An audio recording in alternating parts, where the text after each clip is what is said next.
Eyes open wide, blinded by the sun. There's something about me. There's something about me. There's something about me. There is something about me. There's something about me. There's something about me. There is something about them. They are all, or have been at some point in their lives, involved with the President's Award Malta.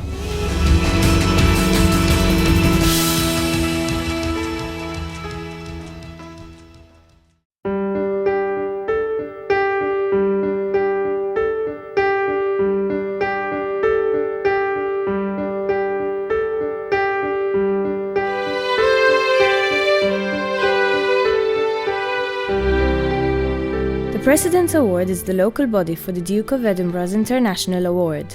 The International Award is an exciting self-development program run in 131 countries around the world. It is available to all young people aged between 14 and 25, regardless of their background, abilities, or circumstances.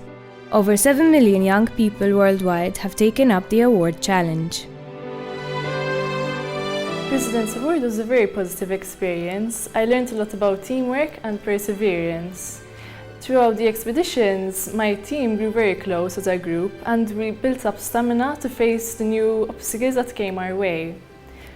To me, each expedition was a challenge as well as an adventure. Looking back, President's Award was a very satisfying experience and I am very proud to be part of it. So initially, when I signed up for the award, I took it as a challenge.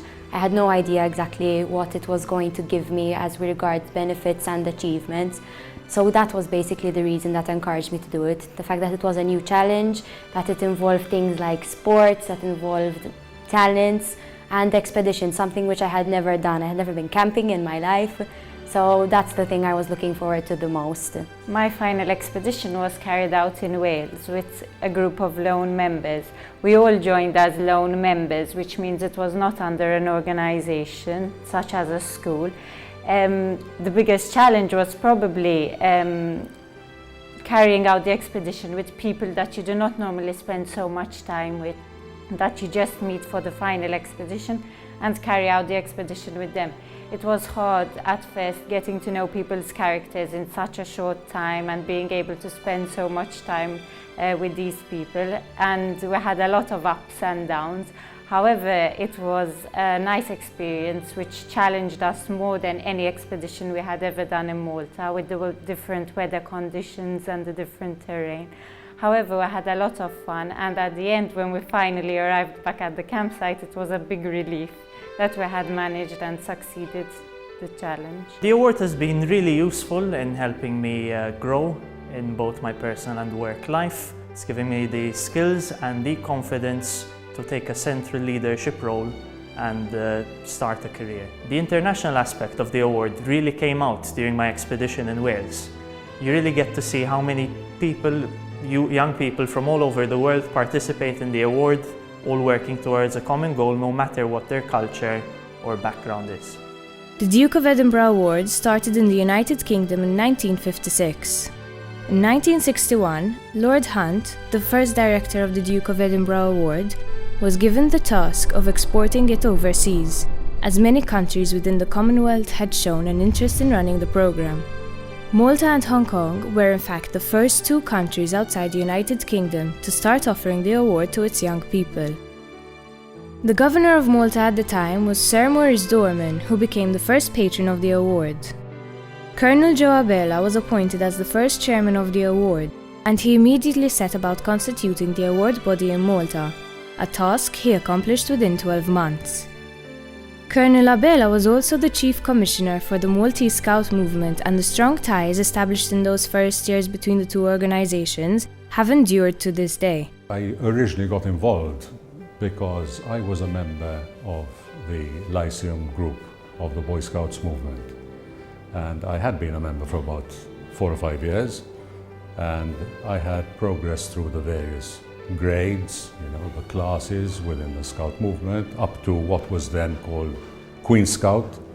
I think I was 16 in 1961 when it was set up in Malta, and the connection, the fact that the first chairman of the Duke of Edinburgh's award was also brother of our group scoutmaster helped because we in the Lyceum Group heard all about it and were encouraged to participate.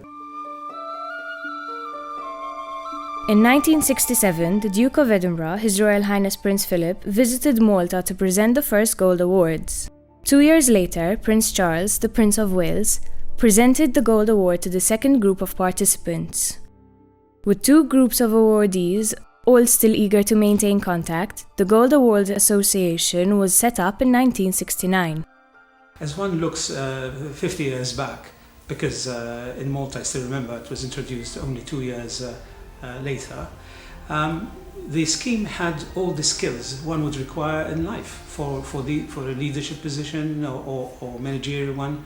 The planning, the teamwork, the persistence and challenges, you all become useful in life.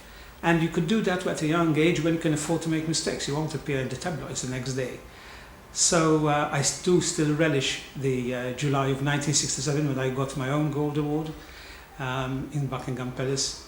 And my message to Prince Philip is, Your Highness, it was and still is an excellent scheme. Thank you.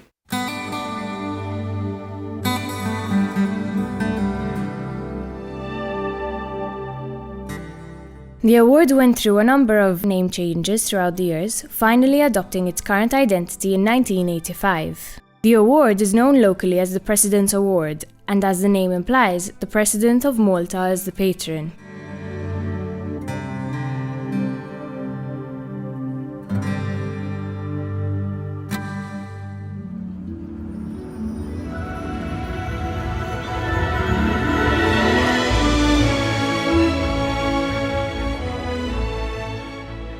Malta has been called a small island with big ambitions, and the President's Award is proof of that.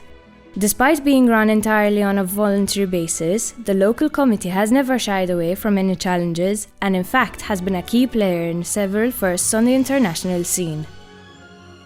In 1986, the first international gold residential project was held in Malta. It was indeed a successful event, and the friendships built then have developed into strong and cooperative relationships which have enhanced the international aspect of the award.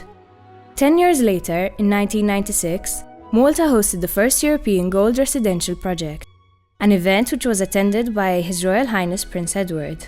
This event created an encouraging level of interest in the award by several educational and youth organizations, and more local youths took up the award challenge.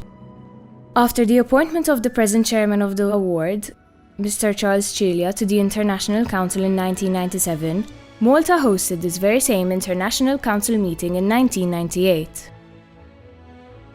International events for us, coming from a small island like Malta, are very beneficial because they provide windows to other ideas from other countries. In fact, Malta, being one of the first to take up the award challenge way back in 1961, we always strived to initiate such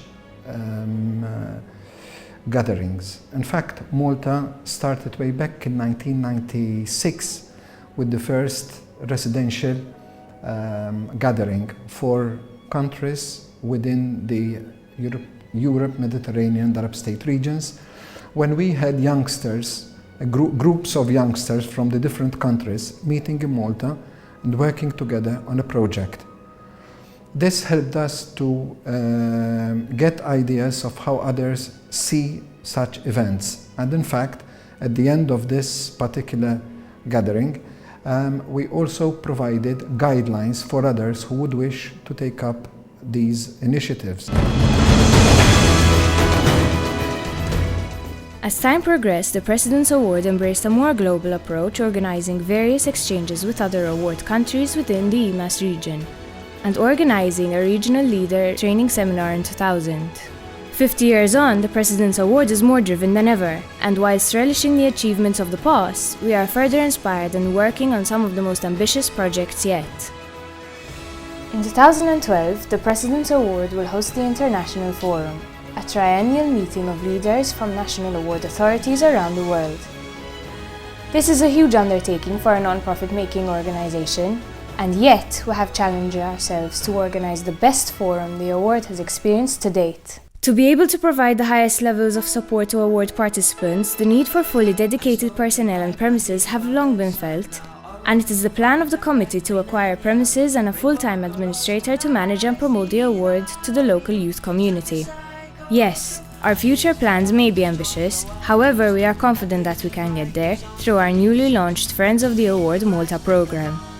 The Friends of the Award Malta programme will encompass trusts, foundations, individuals, corporates, and in-kind supporters who share the goal of making an impact on young Maltese people's lives through supporting the President's Award Programme in Malta.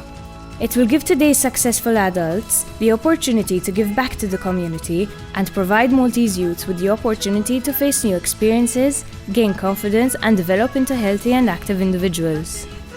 The President's Award is celebrating its past, yet building its future, and we invite you to be a part of it. As a participant, as a leader, or as a supporter, take up the challenge.